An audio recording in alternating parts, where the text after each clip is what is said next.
Salve, salve, bem-vindos a mais um episódio do seu podcast preferido, Central do Varejo, sempre trazendo quem conhece de varejo, de digital e-commerce, franquias.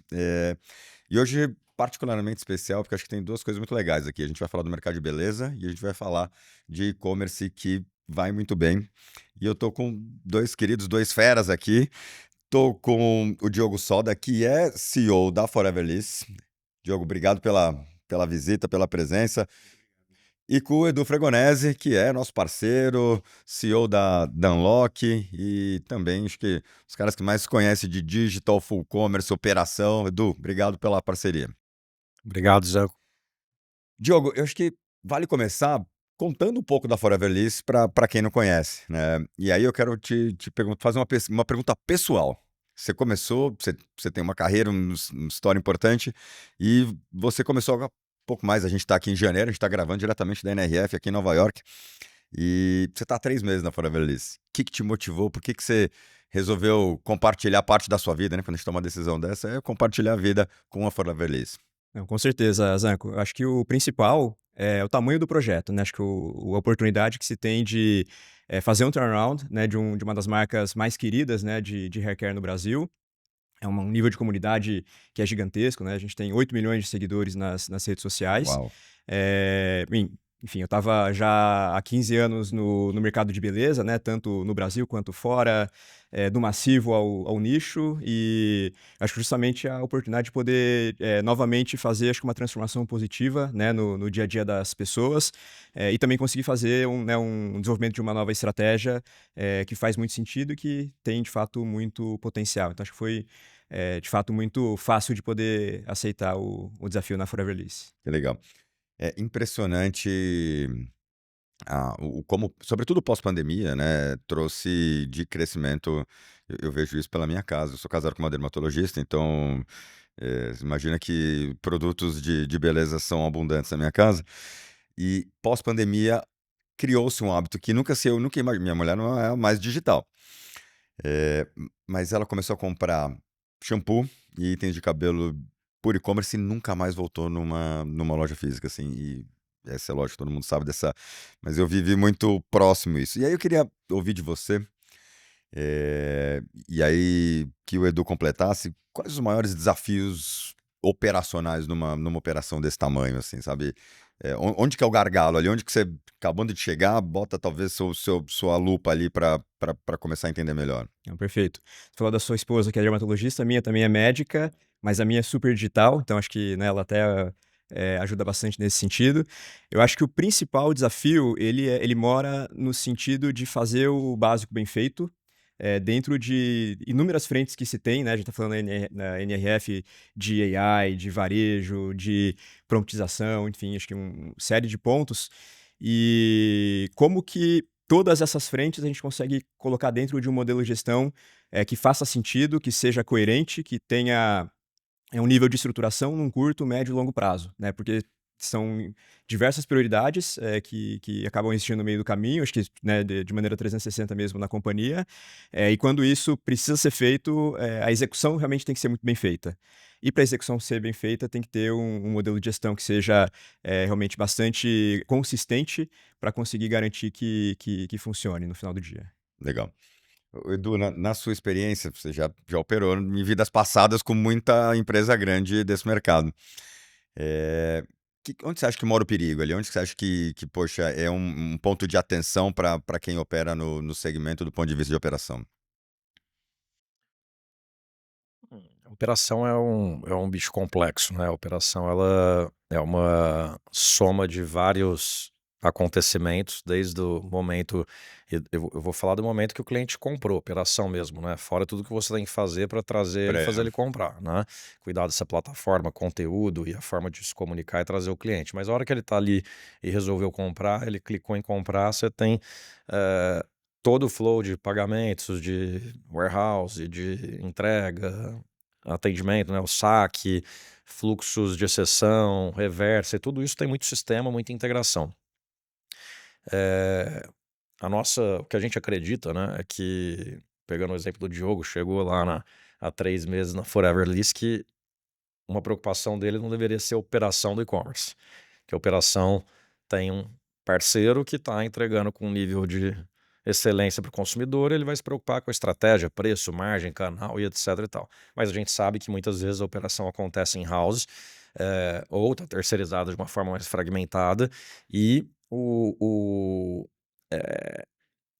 dependendo do tamanho da operação, você tem uma dependência de algumas pessoas-chave, que em algum momento o teu gerente do e-commerce ou o gerente da logística do e-commerce saiu, foi para uma outra oportunidade do dia para a noite. Você acaba tendo uma preocupação de repor isso rápido, senão você fica numa situação um pouco descoberta, mas principalmente o tamanho da operação e os momentos que você precisa investir para dar os próximos passos. Então, o que a gente vê é que as marcas que entregavam um nível de, eu entrego em São Paulo com 3, 4 dias, hoje já não cabe mais ela entregar em 3, 4 dias. Ela precisa evoluir a operação dela para estar entregando same day, next day. E ao mesmo tempo, ela precisa estar preparada para a hora que chegar um Black Friday ou algumas ações fortes de venda, ela ter uma operação que suporte isso. Então, para mim, o óbvio que eu defendo, porque eu acredito nisso, que o nosso negócio é esse, que a terceirização, nesse caso, é um caminho que você está dando na mão de alguém que trabalha pensando nisso o dia inteiro, com a estrutura adequada e pronto para crescer, mas para a operação de e-commerce é sempre quando isso acontece em house, é sempre você tem que estar sempre atento a ter uma ociosidade saudável para poder atender problemas e picos, e ao mesmo tempo essa ociosidade não pode te custar muito, né? Então, os econômicos têm que fazer sentido, ao mesmo tempo você precisa trabalhar com folga, porque senão qualquer momento que você tem algum problema na operação, é o que a gente fala de capotar. Você capota e aí isso causa um estrago, porque é muito cliente insatisfeito hoje em dia vai para rede social, reclama e para a marca é muito ruim. Tá bom. É, eu queria contigo, Diogo, explorar um tema que você falou, poxa, a gente tem um projeto ambicioso, né? Fala de estrutura. O que na prática define um plano estruturado, diferente de quem vai crescendo? Porque é, também no mercado de beleza tem muita gente que cresceu de uma maneira que não imaginava. Tem cases de que havia muita venda, mas havia menos entrega, havia menos produto. é, e a gente viu players que conseguiram hackear muito bem a dinâmica da venda. E o que para você é um projeto? Quais são os elementos importantes de um projeto estruturado na digital no seu segmento? Acho que ele passa por 2 principais pontos. Acho que o primeiro é como a gente, do ponto de vista de marca, de branding, gera demanda, né, e uma demanda que seja realmente positiva, dentro de um mercado que é pulverizado, né, mercado de beleza, é bastante fragmentado, diversificado e então realmente tem uma concorrência que é bastante interessante, aí é ótimo para o consumidor porque, realmente é muito bem servido, né, realmente de produtos que têm, realmente excelente entrega.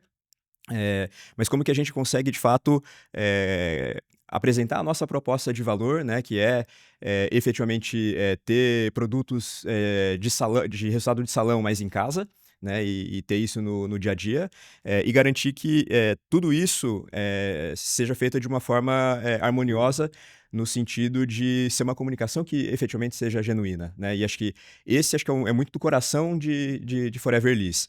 A gente, por ter nascido digitalmente até pré-pandemia, né, muito antes da pandemia, e ser uma marca realmente jovem, ela consegue dialogar com a consumidora de uma maneira, muito genuína e muito natural, né, acaba não tem uma forçação de barra, pra ter essa comunicação direta. Então a gente consegue trabalhar muito focado, por exemplo, em criações, a gente tem, um saque que é interno também, a gente recebe todos esses feedbacks para conseguir, retroalimentar, né, acho que o nosso desenvolvimento de produto, a gente é muito ágil dentro desse desenvolvimento. Então, dentro de um contexto de geração de demanda que você tem momentos que sejam comerciais e promocionais, que você consegue ter, produto, consegue ter lançamento, e consegue ter uma comunicação clara e que seja genuína, isso faz com que, esse primeiro pilar de demanda, ele esteja efetivamente bem coberto. E aí no segundo ponto de pilar é venda e canais, né, principalmente, que no sentido de conseguir garantir que a gente tenha sim uma venda digital, que é a grande fortaleza da companhia, né, tanto por e-commerce quanto por marketplace, mas também a gente, esteja bem presente no canal físico, dado que a consumidora hoje ela exige, uma acessibilidade no sentido de estar próxima, né? E ela vai escolher, no final das contas, onde ela vai realmente comprar dentro de uma jornada que ela tenha de consumo. Se ela vai comprar numa loja especializada, como numa perfumaria, numa farmácia, num supermercado, ou online, pouco importa, né? Na verdade, ela que vai fazer essa decisão, no final das contas, na conversão. E para isso a gente precisa estar, de fato, bem posicionado em todos os segmentos. Então, hoje, né, em Forever Lisa, é a grande prioridade a gente conseguir garantir essa expansão a nível físico, garantindo, né, uma boa fluidez no online também. O que representa o físico para você hoje? Ele é importante no negócio hoje? Ele é importante no negócio, né? Ele tem a sua importância, mas a gente entende que está aquém do real potencial, porque o Brasil, eu acho que ele é privilegiado no digital, né? Acho que é um dos países com maior penetração de digital, né? Acho que principalmente Principalmente nessa em bens de categoria. consumo, né? Exato. Eu me lembro, né, das marcas anteriores que eu passei, de fato a gente conseguiu ampliar muito a penetração dentro do online. E aí, nesse sentido, a gente consegue cumprir um bom papel nisso, mas o Brasil tem dimensões continentais, né? São 5.000 cidades, 220 milhões de habitantes, de norte a sul. Então é muito difícil você conseguir ocupar todo esse território somente pelo online. Então é necessário realmente ali esse contraponto de estar no físico, né? Senão a gente acaba esbarrando no que o Edu comentou, né? Sei lá, 3, 4 dias para entrega dentro de São Paulo já não convém mais. Então, acho que essa é a grande diferença. Legal. Edu, falando dessa logística, né, a gente está muito mal acostumado ou bem acostumado em São Paulo, né? Recebe num dia, compra num dia, recebe no outro, ou no mesmo dia. Eu moro em Santana de Parnaíba, do ladinho de São Paulo, e ainda recebo no mesmo dia. É, como você acha que fora de São Paulo o desafio, lógico, o desafio de logística de entrega é maior, mas é, você acha que a expectativa do consumidor é diferente ou o consumidor já está igual dentro e fora? E como que vocês equacionam essa, essa capilaridade logística que o Diogo falou? Como atender você é um parceiro logístico dos seus clientes? Como que você dá conta de levar para esses milhares de municípios do Brasil? Sem dúvida, a expectativa de São Paulo é bem diferente, né? Eu acho que São Paulo muito diferente, porque você tem same-day delivery dos grandes players e dependendo do horário que você compra, entrega no dia seguinte. Então, isso criou uma expectativa já de uma entrega muito rápida, né? Hoje você comprar em São Paulo para entregar em 3, 4 dias úteis já parece algo muito lento. Algumas capitais e algumas cidades do interior de São Paulo, a entrega acaba sendo mais rápida e também o consumidor vai se adequando, porque como o Mercado Livre tem uma grande relevância e o Mercado Livre liderou muito essa aceleração de entrega, acaba que é o benchmark, é o que as pessoas estão acostumadas. Ele criou o padrão, né? Exato. Mas não é a mesma expectativa de São Paulo. Mas se você pegar do começo da pandemia para cá, de 2020 para cá, a expectativa do consumidor de uma entrega mais rápida aumentou em todo o país. Entrega depende, né? O transporte ele depende de escala. E aí o Mercado Livre, com uma escala gigantesca, ele hoje consegue ser muito eficiente para entregar em capitais mais distantes, entregar muito rápido. O que a marca sozinha faz? Que no final das contas, vamos falar da Unlock também. Como que a Unlock faz com essa história? A gente tem um pool de transportadoras que cobre todo o Brasil, então a transportadora tem a sua própria escala para poder entregar rápido em capitais mais distantes. E você faz essa orquestração. E a gente faz toda a gestão disso e cuida de toda a torre de controle. E as transportadoras, elas estão aí todas também brigando no bom sentido para estar entregando sempre cada vez mais rápido, né? O Mercado Livre, ele de fato tem hora que assusta positivamente. Tem um lugar que eu sempre vou na Bahia que, pô, é bem remoto e ele entrega no condomínio, dependendo da coisa, em 2, 3 dias. Isso é difícil, eu acho que não é a expectativa de quem está lá e é difícil atingir esse nível. E acaba sendo um nível que ultrapassa até a experiência de compra que você tem aqui nos Estados Unidos. Eu estou aqui em Nova York, vim para cá. Aí já tem, né, os pedidos da esposa, né, algumas compras que a gente faz antes de vir. Tem entrega da Amazon que é no dia seguinte, mas tem várias coisas na Amazon que vai te entregar depois de 4, 5 dias. Então, realmente, no Brasil, puxado pelo Mercado Livre, a Amazon, obviamente, que está nisso também, nos últimos anos, a gente subiu muito o nível de experiência, e aí, por isso que a gente acredita que empresas como a Unlock, ela pode ter uma grande escala com vários clientes e conseguir atender melhor Você do empodera que esse o cara, ele cliente, deixa ele do quase que o brigando cliente em pé de fazendo igualdade isso, com. exato, do que o cliente fazendo isso dentro da casa dele. Mas ainda assim, a hora que a gente fala de transporte, é uma gestão de vários players que a gente faz e a gente busca ter a entrega mais rápida para cada região. E você acaba, acho que escala traz eficiência e também traz custo operacional também, né? Você consegue negociar melhor, eventualmente, você vai entender, você vai Não, ter. sem dúvidas, essa é uma parte muito Isso é um importante business do de negócio. escala, né?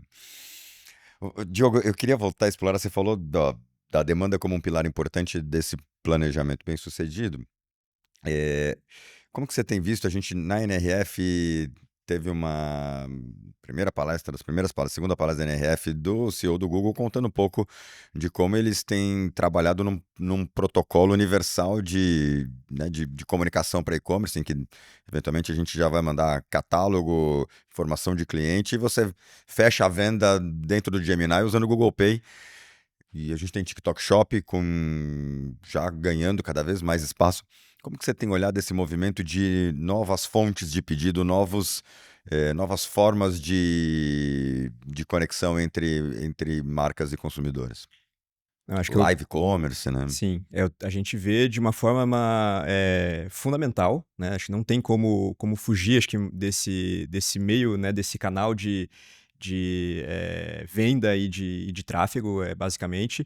É muito interessante porque no pré-pandemia o custo de uma mídia online, Meta, Google, era realmente muito baixa, né? E aí, durante a pandemia, e principalmente no pós-pandemia, os valores eles tornaram, né, o que a gente está falando agora de eficiência, né? De conseguir garantir que se consiga ter uma rentabilidade, um nível de produtividade que faça sentido, né, numa estrutura de capital, numa disciplina de capital que é necessária hoje a uma Selic de 15, não é muito conveniente, né, se realmente não conseguir abarcar todos esses novos modelos que eles acabam compensando ou sendo até uma alternativa ao modelo tradicional, né, de mídia, de tráfego, né, que se tem até então. E para uma marca que nasceu digitalmente é fundamental, né? Porque senão não tem uma outra forma de conseguir ter um nível de produtividade para fazer com que o plano pare de pé. Então, acho que acaba sendo essencial, no final das contas, se né, o plano é de fato ter uma sustentabilidade. Se a opção é de ganho de market share, como tem muitas marcas realmente que optam por isso, né, para depois rampar e ter um momento em que se estabiliza, aí acho que é um outro business, né, mas tem acho que uma premissa inicial que acaba sendo um pouco distinta. Mas mesmo assim se torna necessário. Legal. Você falou de custo de aquisição e acho que você tem algo que inveja a muita gente, que reduz seu custo de aquisição, que é a comunidade, que é talvez depois de IA, né, dos grandes temas importantes dessa edição da NRF é o papel das comunidades. E aí eu queria entender o papel da comunidade dentro da Forever List. E que você contasse como que a gente faz para ficar com 8 milhões de seguidores, como que você constrói, como que a Forever List construiu essa comunidade tão grande, tão engajada. Eu acho que o principal de tudo é legitimidade na comunicação, né? Essa conexão com a marca, uma conexão que é verdadeira, realmente. Eu tenho certeza que acho que em nenhum plano isso estava preparado. Queremos chegar em 8 milhões de seguidores, né, numa data X. Eu acho que muito pelo contrário. Acho que foi realmente uma consequência de uma construção, né, de maneira orgânica, que realmente foi se desenvolvendo ao longo do tempo. E o principal é o que a gente faz com isso também, né? A gente está, por exemplo, olhando muito para acho que alguns desenvolvimentos, algumas modernizações que a gente vai ter ao longo desse ano. Então, acho que vai ter bastante coisa interessante, né, de Forever no mercado a partir já desse ano e para os próximos, que de fato vão fazer com que a marca realmente se desenvolva ainda mais. Conta pra gente, Diogo. Pô, em Ainda primeira não, mão, pô. ainda não posso, mas acho que tem bastante novidade. Acho que o foco é total no consumidor, né, para que ele de fato perceba, né, valor na marca, né, de uma maneira ainda mais efetiva. E quando a gente olha tudo isso, a gente conta com a comunidade. A gente abre a comunidade, a gente convida essa comunidade para estar com a gente em grupos focais, em pesquisa, com as consultorias, né, para realmente entender. O que você acha disso? Você concorda com isso ou você acha que de uma outra forma é melhor? Você concorda que talvez dessa maneira a gente consiga chegar em determinado momento? Então, quando a gente faz toda essa abordagem, a gente consegue fazer com que essa cocriação, digamos assim, ela seja de fato, né, uma via de mão dupla, porque no final das contas ela vai ter acesso ao produto que ela mesma ajudou a desenvolver, Sim. a comunicação que ela mesma ajudou a desenvolver, aos ingredientes que ela mesma ajudou a desenvolver. Então é uma escuta realmente que é Ela se sente extremamente parte ativa. do processo e parte da empresa, né? Exatamente, né, não adianta fazer um funil, um desenvolvimento de produto que, é por causa disso, uma tendência, que foi levantada numa pesquisa X, uma pesquisa é com o seu consumidor, é para ele que você realmente vai, trabalhar, é o seu chefe e, portanto, quando a gente tem essa comunidade do nosso lado, faz todo sentido e é um diferencial competitivo que é realmente muito importante. Você, em algum momento do nosso papo, falou da importância do varejo físico, que ele é um elemento que, né, tem sua participação dentro da Forever Lease e que você gostaria de crescer. E a gente tem percebido em muitas marcas, a gente falava no passado, putz, o físico vai morrer. E a gente tem percebido muitas marcas nativas digitais, como Forever Lease, olhando para a loja física como um grande ponto de relacionamento, de contato, um reforçador do posicionamento. Isso passa na cabeça de vocês? Essa comunidade pode pensar um dia em entrar numa loja Forever Lease? Na verdade, elas já entram, né, acho que é uma demanda que a gente mesmo escuta delas, no sentido de que, né, dependendo do lead time que você tem de entrega, muitas clientes elas, optam por, Do digital vem para o físico. exatamente, pela conveniência. Eu tô passando numa farmácia na esquina e eu lembrei que eu preciso da minha máscara, do meu condicionador, do meu shampoo, favorito, né, porque tô ali do lado. Então, no momento em que essa disponibilidade ela não acontece, a gente não está presente dessa maneira, é um ponto, é uma dor da própria consumidora, né, porque ela reconhece que se ela tiver, talvez um tempo para poder de planejar, ou enfim, dependendo de onde ela vive, ela vai ter, né, realmente um atendimento diferenciado pelos nossos canais digitais, que é onde realmente a gente nasceu. Mas e uma operação monomarca própria? Uma operação monomarca própria, na verdade, assim, a gente tem, uma operação que é realmente, monomarca, mas que a conexão ela é tão, forte que, ela realmente quer ter isso. No nosso mundo de multimarca, eu acho que acaba sendo mais fácil, porque a gente tem uma distribuição que acaba sendo mais ampla, né. Num monomarca, né, enfim, acho que a maior parte das marcas que eu passei, acho que tinham essa referência, né, de direct to consumer, de ter realmente esse centro de experiência, de contato, não só de captura de lead, mas também de conseguir ter De reforço de esse posicionamento, relacionamento, exato.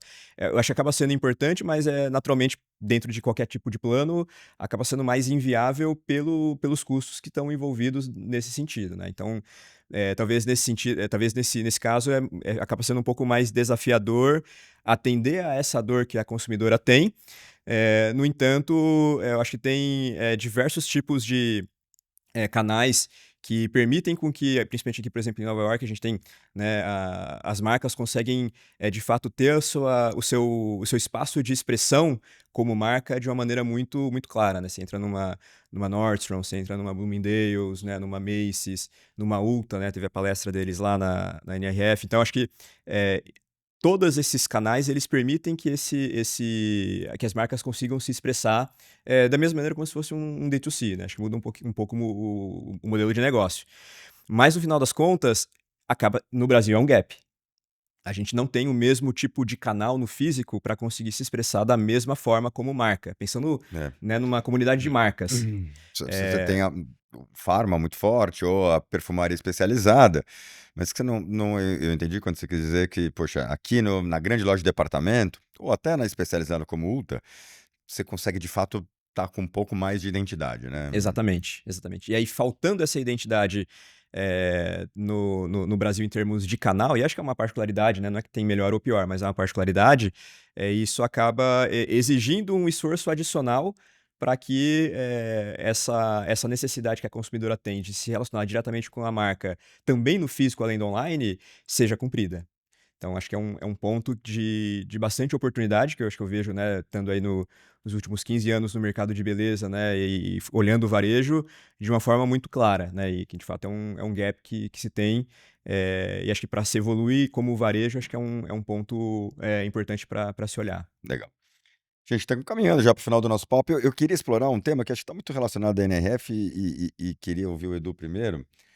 Eh, pela primeira, ó, essa minha acho que 17ª, 18ª NRF. E pela primeira vez eu vi um palco temático, né? A gente tinha um palco AI Stage, um palco só de inteligência artificial. Mais de 70% das palestras falavam de inteligência artificial. E ainda a gente vê no Brasil um desafio de como aplicar, né? A gente até criou uma imersão de inteligência artificial no varejo para ajudar a turma a entender, cara, como botar na prática. Eu queria começar com o Edu, para ele contando um pouco de como ele tem usado inteligência artificial para gerar mais eficiência operacional na Unlock, e depois quero te ouvir também, Diogo. E aí você deve ter outras frentes também, não só do lado da operação, mas do lado da atração. Antes de Unlock, eu acho que uma mensagem clara, que a gente já vinha falando de agentes, né? Mas uma mensagem clara da SNRF o agente ele pode estar em qualquer negócio, em qualquer parte do negócio, e a gente tem que utilizar isso. Isso é uma forma já de pensar o seu negócio, porque há 3 anos, 2, 3, 4 anos, lembro exatamente quando o GPT começou a dar ficar muito em evidência, e essa nova, né, essa inteligência artificial desse novo modelo generativo e tudo mais, tinha aquela dúvida, como que eu aplico isso? Eu acho que agora tem uma questão que os agentes, claramente, é o momento de olhar para isso e pode estar em todo o flow, né? Se pensar na Forever Lease, você pode ter os agentes ajudando a entregar uma experiência muito melhor para a consumidora na hora dela tomar a decisão de que produto é para ela comprar isso no site, né? E pode ser uma conversa fluida e tudo mais. Na Unlock, ele está muito mais por um lado que o consumidor não percebe, né? O consumidor da nossa marca, que é processos que a gente usa AI para melhorar a eficiência dele em todo o flow da operação, e agentes que estão ali suportando a ferramenta de saque para buscar uma experiência aí sim com o consumidor, para buscar uma experiência muito mais fluida quando o consumidor está interagindo ali com a gente não fala bot, né? Porque bot é aquela coisa mais quadrada, com a gente ali no WhatsApp ou no próprio chat no e-commerce. Então ali já tem um uso para trazer essa experiência mais completa e mais eficiente para o consumidor. Fora isso, a gente tem em todas as etapas, em fluxos que a gente tem ali entre o CD e a entrega e um contato com o saque, tem muita coisa que a gente usa ali para automatizar processos, para trazer algumas inteligências ali. Mas, sem dúvida, pensando no todo negócio tem que olhar para dentro e falar onde eu posso utilizar agentes aqui para melhorar meu processo. Eu estava vendo algumas coisas na Expo ontem de agentes de um parceiro AWS, né, junto com a AWS, que desenvolveram vários agentes que vão se conversando para tomar decisões quando tem alguns processos, quando tem alguns problemas logísticos. Já multi-agentes, né? E aí ele te traz lá, para você não ter um prejuízo com esse impacto que você vai ter, você tem essa alternativa que você vai gastar 10% disso, mas você resolve o problema. Então, muito interessante. E aí temos que olhar para toda a cadeia, para todo o negócio com esse olhar aí do momento do agente. Você acha que antes de passar pro Diogo, Edu, você acha que o tema da NRF é o Next Now, né? Mas você acha que esse uso intenso de IA, ele tá de alguma forma renivelando o jogo, assim, meio que, putz, a gente começa de novo, porque Unlock, por exemplo, que é uma empresa jovem, por usar mais tecnologia, passa a ter vantagens competitivas que talvez possa ter que um player maior ou mais antigo não tenha, né? Eu acho que a gente meio que redefiniu o jogo e está começando de novo, né? Sem dúvida, tem uma história no nosso negócio de escala, né? Que aí é o que a gente vai ganhando com o tempo. Agora, já não é muito, né, as startups foram sendo adquiridas por grandes empresas, porque uma startup ela é muito mais ágil em desenvolver coisas que uma grande empresa demora muitas vezes para conseguir mover a organização. Então eu não tenho dúvida que a gente começou a Unlock já num ritmo de uso de AI muito acima da maioria dos players que estão no nosso setor, Imagino. isso eu não tenho dúvida. E isso vai criando vantagens rápidas, né? Eu falo, a gente já saiu na V0 com diferenciais, mas eu olho para o que a gente vai construir, não é mais 3, 4 anos, como a gente vai terminar esse ano, já são vários passos além do que a gente está hoje. Eu acho que não é fácil uma organização já rodando, robusta e tal, conseguir fazer isso de uma forma tão ágil. Perfeito. E para você, Diogo, como que vocês têm. Qual que é o papel da IA dentro da Foreverless? É bastante curioso, Zanco, que a gente sempre tem a ideia que talvez a gente está muito atrás, né, realmente do que talvez o mercado tenha feito, do que os concorrentes façam, né, em termos de AI. O nosso grande foco, e acho que e a grande oportunidade, né, ela mora muito em como a gente consegue fazer, acho que algumas coisas, principalmente internamente, né, então eu posso falar, por exemplo, de planejamento de demanda, alguns desenvolvimentos de conteúdos também que a gente pode ter né, uma facilitação, né, dentro utilizando AI, até dentro também de formulações com a indústria. Então, acho que tem em cada área, em cada departamento, a gente vê de fato todas essas oportunidades que no final das contas, elas têm que ser de fato funcionais, né? Não adianta usar AI como fim, mas tem que ser o Sim. meio, Tem que botar IA em alguma coisa aí. ela tem que ser realmente efetiva, né? A gente estava no Startup Hub ali da NRF, acho que tem exemplos que são claros de aplicabilidade justamente por startup, por novas ideias, né? Por realmente inovações que podem facilitar, né, o dia a dia do varejo ou da indústria, e eu acho que realmente foi bastante interessante nesse sentido. Então a gente olha muito essas oportunidades, mas acho que né, com viés muito de utilizar isso como um meio para efetivamente facilitar e não para falar que está utilizando AI ou que, né, é uma empresa mais inovadora do que a outra por conta disso. No final das contas, de novo, né, e sendo repetitivo até, é como o consumidor de fato vai perceber isso, né? Se agrega valor, se facilita para o consumidor no final das contas, seja no online, seja no físico, ele tem que ser de fato utilizado num momento de né, ganho de eficiência, de né, disciplina, de estruturação e de organização. Então acho que é muito como a gente tem olhado para a AI dentro da Forever. Legal. Nosso papo tá terminando, já passa rápido quando a conversa é boa. E eu queria, assim, como a gente tem um papo, só eu e o Edu também, bastante legal, e a gente terminou o papo com uma dica, eu vou pedir uma dica para vocês dois, mas eu queria pedir uma dica, assim, para quem quer começar e eventualmente não está usando inteligência artificial e quer começar a usar como, né, uma dica para quem quer começar. E é isso que eu vou pedir para separar no pré-compra e no pós-compra, a gente tem usado esse termo aqui, Edu, na geração de demanda, né? Antes do fechamento do pedido do pagamento, né? Como que eu posso usar a inteligência artificial para ser mais eficiente nessa geração de venda? E depois o Edu, que é o craque da operação, ele conta uma dica de como o varejista pode usar para ser mais eficiente.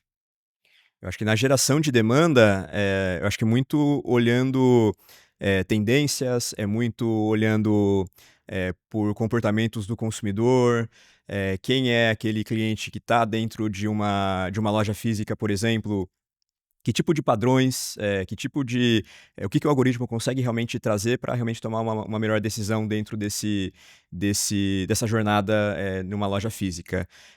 E num canal de venda online, é entender de fato quais são as zonas quentes, aonde que ele está realmente, pra onde que ele chega, o que chama mais atenção, que tipo de comunicação faz mais sentido, quais são os padrões, né, em termos de, gênero, classe social, faixa etária, o que esses padrões eles mostram para fazer com que isso possa ser utilizado como uma personalização. Falamos muito de personalização na Perfeito. AI, ouvimos muito sobre Sim, isso, sim. né? Então acho que essa hiperpersonalização, ela também tem que acontecer dentro da geração de demanda para fazer com que, quando ela olhe, ela se sinta realmente com uma experiência diferenciada. Acho que é o Legal. que chama mais atenção. E para personalização, sem dúvida, é um tema forte. E você, Edu? Para escolher uma mais óbvia e direta, eu acho que tem que começar pelo atendimento ao consumidor. Eu acho que ali a AI já vem sendo explorada há bastante tempo e já Pô. tem muita solução interessante para você começar, É uma de dor grande, fato, né? a demandar menos humano e, né, mais conversas com a máquina, mas uma conversa extremamente fluida, uma conversa que de fato resolve o problema, não é falar num chatbot que fica aquela conversa dura que a primeira coisa que você quer fazer é saber como você chega no humano, né? Eu acho que é o primeiro lugar a ser explorado é isso, né? A gente tem o uso disso em todas as etapas da operação, mas aí é uma complexidade de conversa muito maior, porque a gente poderia falar meia hora só disso. Então, acho que Imagino. uma coisa muito óbvia, atendimento ao consumidor, porque esse é um lugar que já vem sendo trabalhado há muito tempo e já tem muita solução boa para usar. Boa, acho que é uma ótima dica. Diogo, Edu, obrigado pelo papo, pelo tempo, por compartilhar aí de forma tão generosa aí conhecimento. E para você que quer conhecer e conhecer histórias de gente fera aqui como Edu, como o Diogo, acessa os outros episódios da Central do Varejo, do nosso podcast. Acessa lá o portal Central do Varejo, tem muita informação. A gente fez uma cobertura intensa da NRF. Tenho certeza que você vai curtir e ver muita coisa que vai ajudar seu negócio. Aguardo os próximos. Valeu. Obrigado, gente.